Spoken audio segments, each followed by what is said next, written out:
This is episode 585, Sold Not For Sale podcast. We got Joe Rogan, Tulsi Gabbard, BJ Penn. They're talking about Maui. And in this clip, they're going to be talking about a gentleman who was in charge of doing things like sounding the alarm for the residents, which, of course, if there's a disaster happening, you'd sound the alarm so people could do what they had to do to get out, to be safe, so authorities would be alerted, everybody would be alerted that something's going on, fire trucks can come, all the good things that could happen. Well, that didn't happen. Very interesting. So what I'm going to be doing is I'm going to be playing a clip of Joe Rogan talking with Tulsi Gabbard and BJ Penn. They're going to be touching on the whole situation and touching on all the coincidences. And then I'm going to play a clip of the gentleman who was supposed to have sounded the alarm. And he's going to explain why he didn't. So I just want to do that because Tulsi does bring it up. And just so you guys have a little context over what they're speaking about, I just want to play that clip for you. So that'll jump in somewhere in the middle of the clip. Before I do all that, though, of course, I have to bring you to the store. This is the We the People shirt. It's our newest design. It is Dr. Evil himself telling us that we will own nothing and be happy. And we the people are giving him the middle finger salute he so desperately deserves. And we have here the certified pure blood shirt for those of you that survived the pandemic unscathed, untainted, just straight up pure blood. God bless you. Thank you for your strong mind and your strong will and not going with the whole crowd of everybody. You can get that right now. And we also have the Sold Not For Sale shirt, the original, the one that started it all for me, my clothing design career. That one right there you can get.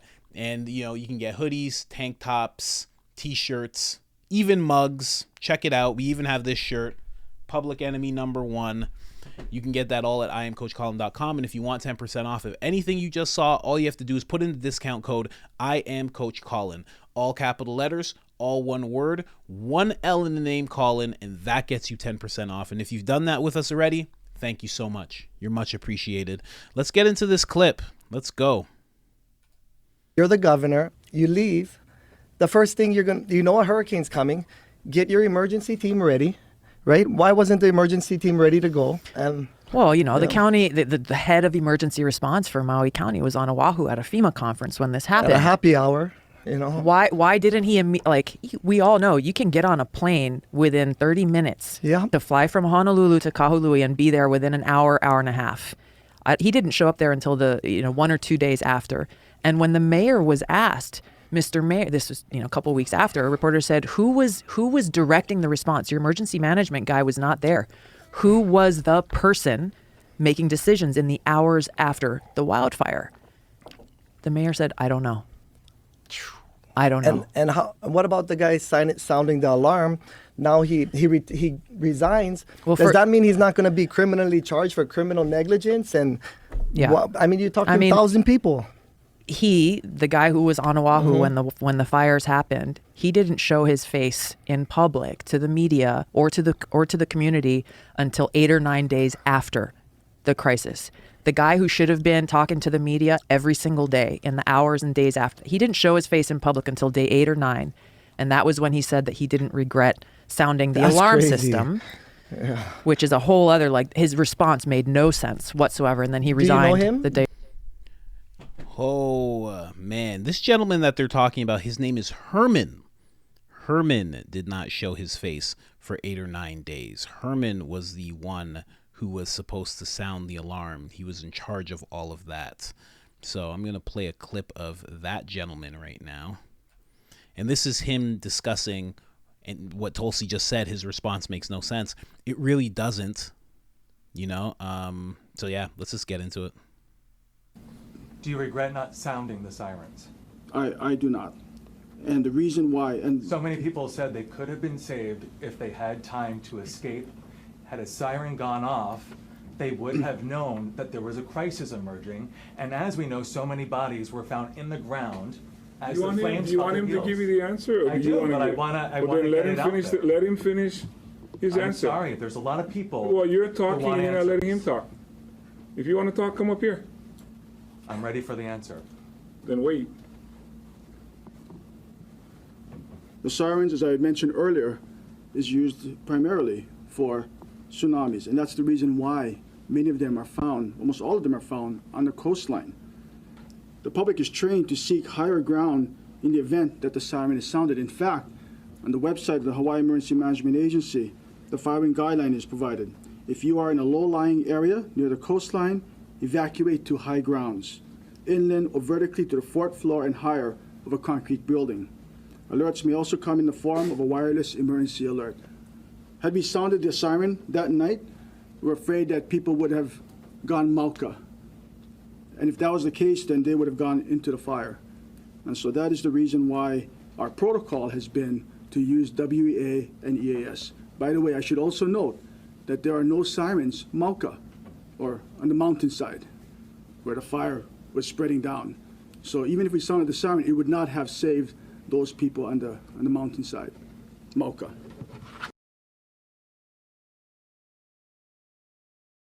So that's what he says there. He just basically says, you heard everything. I don't think that's a good explanation whatsoever. I think he could have easily sounded that alarm. I think it could have saved people. I think why not try it? Because saying that it would have sent people towards the fire, well, when they got blocked in anyway, because there was so many blockades, they had to go back towards the fire anyway. A lot of people had to do that in their cars. So I don't know. Seems like a flimsy excuse to me. I'm going to play another clip, which is very fitting. He says something very interesting at the end of this. It's the same gentleman speaking again, Herman. Let's just get into that. You made the decision not to sound the sirens, which could have saved many lives. Now there are questions about your lack of experience, that you only took online courses for disaster relief, no in the field experience. Do you regret your decision? And have you considered handing over the reins to somebody with more experience? So the question is around sirens as it relates to the disaster, and the question is for Herman. So the news story talks about how I didn't have experience before taking on a job, and that's not true. Before taking on a job, I was a member of the cabinet. I was deputy director of the Department of Housing and Human Concerns, as well as the mayor's chief of staff for 11 years. And so during that time, I was I oftentimes report to the emergency operations centers, and I have done this on numerous occasions. Also during that time, we went through numerous trainings as well. And so to say that I am not qualified, I think is incorrect.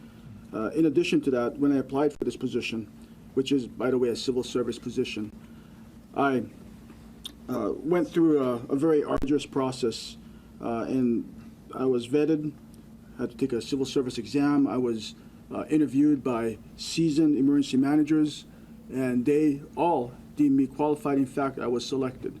So I was selected. I like that he says that, because that's usually people in those positions when something terrible like this happens and they just don't heed the call properly, don't handle things properly. They're usually people that were selected. So I'm glad he said that, because he seems like one of those selected people to do something like this. Let's go on with the rest of the clip. There's a few more minutes, more than a few more minutes of this clip. So let's get into that.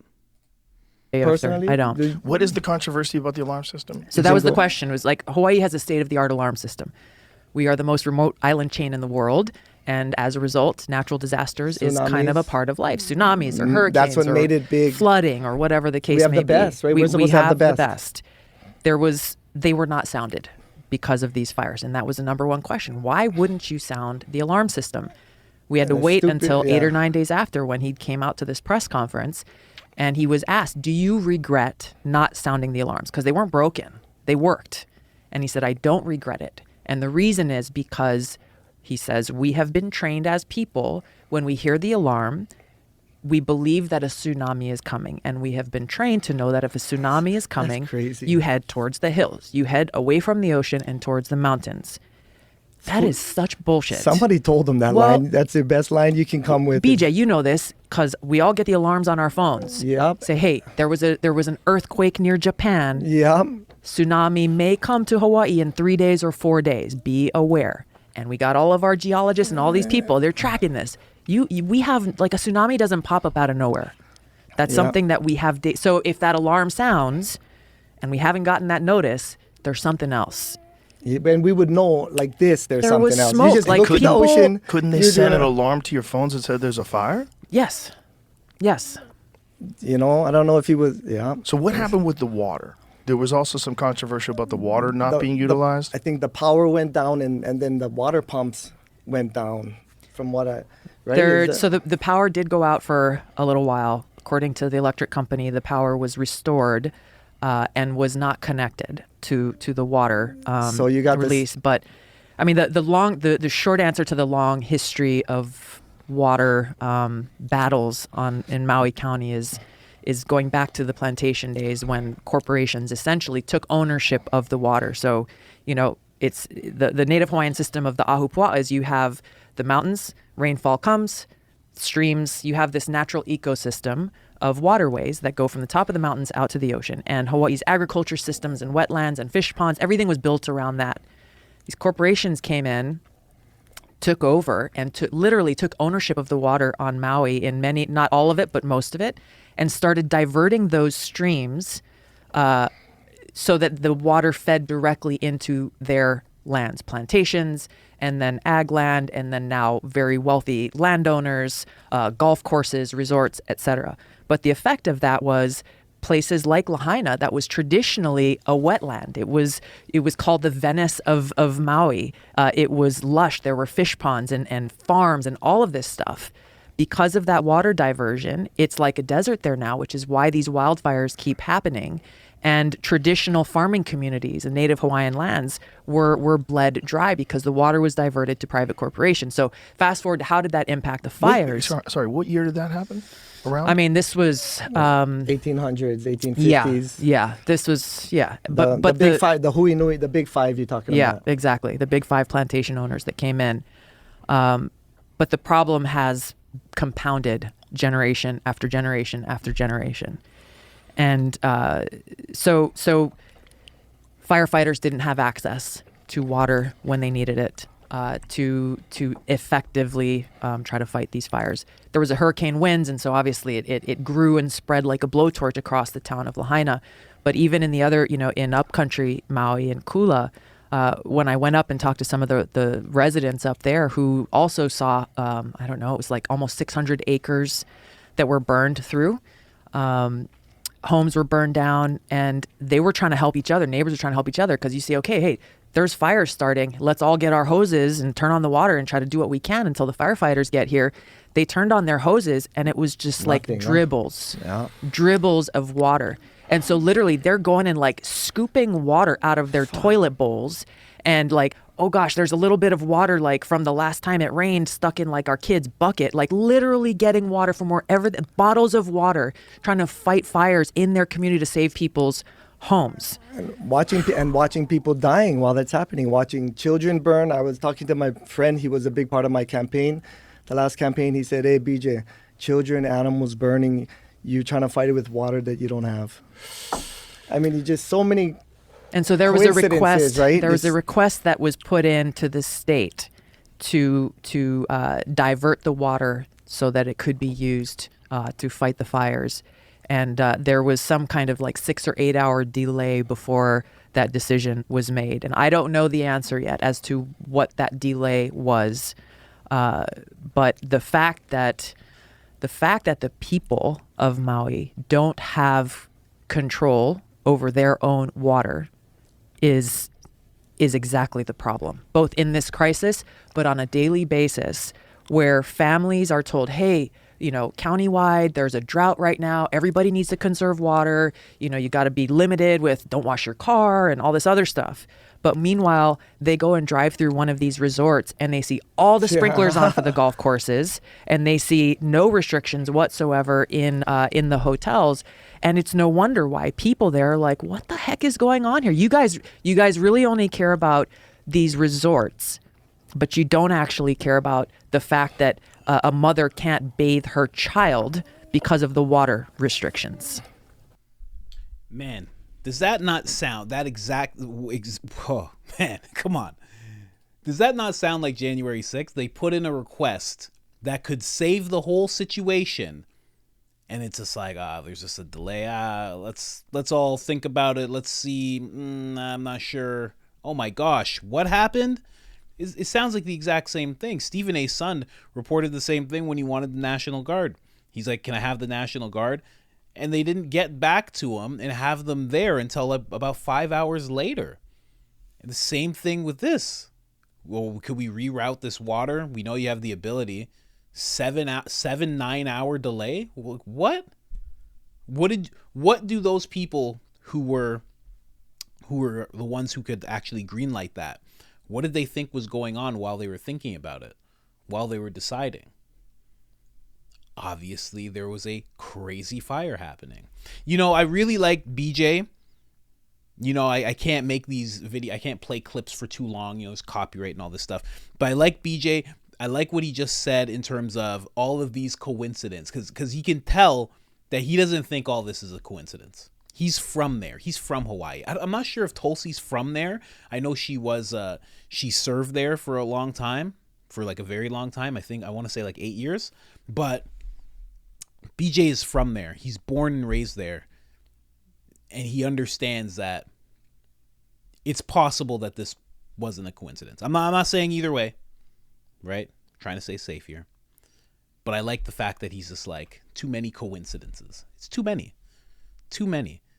And then I keep going back to how the natives were done. And these people are the natives. They're the natives of this place. Think about this.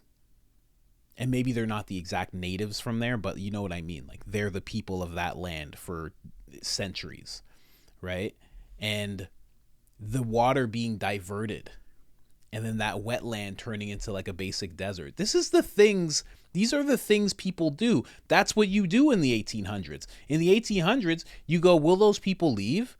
No, they have all this water and it's like a wetland and things grow so easily. Oh, okay. Well, can we divert the water? Do we have that option? Oh, we do. Okay, let's do that. And let's just keep it for ourselves. Let's keep it for ourselves. We have plantations and whatnot. And then that place turns into like a desert. And even still, the people were like, we're not leaving. 1850, like, we're not leaving. 1950, they're like, we're not leaving. 2020, 2021, 22, 23, we're not leaving. And then this happens. I don't know, man. It's very, very interesting. Just the fact that the biggest fact that puts me into this tinfoil hat realm is that no one has come and helped from the federal government on a large scale. And they could. They could. You're the president. You could do it. You know what I mean? You could do it. The last episode I released about this, the governor talking about taking the land, doing a swap. What are you talking about? Could you imagine? You own a place. Just put the exact situation. Imagine you live somewhere for centuries, decades, family, grandfather, great grandfather, your father, everybody, and then it gets burnt down, and the people just go, how about we just take that land? What? Yeah, how about we just take it? I mean, we'll give you other land. It's like, well, if you're willing, what are we going to do with me on that other land? Well, we'll build a house for you. Okay, well, let's just build a house here. Nah. If you stay here, we can only give you $700. That's what we'll do instead. It's crazy what's happening to these people. I'm not through this podcast yet. I'm not done yet. Like the episode if you haven't liked it already. Subscribe if you haven't subscribed already. We're making 1 to 3 videos a day. I'm about to get more into this episode and pray for Maui and look into it. again, I mentioned him on the last episode. Look up a gentleman called Eric West. He's been interviewing people in Maui, in Hawaii. He's been asking people how they escaped, talking to people who were blocked in, how they got through the blocks. He's just been really taking in people's stories. And there's some really touching interviews and really eye-opening interviews. And for some reason, all he was doing is just that, and his Twitter account got suspended. No explanation. He's not conspiratorial whatsoever as he's covering this. He's literally just showing you what happened. That's it. He's showing you the facts of what happened. And somehow Twitter is becoming, like, I like what Elon's about, but you got Satan on your chest when you go to an awards show. Your mom's into all sorts of weird things. You're doing this stuff with this woman with the WEF in your company. It gets to a point where you can't defend this guy anymore. I don't know what's going on. Now they suspend this guy. It's ridiculous. All right, guys. Anyways, other than that, I am out.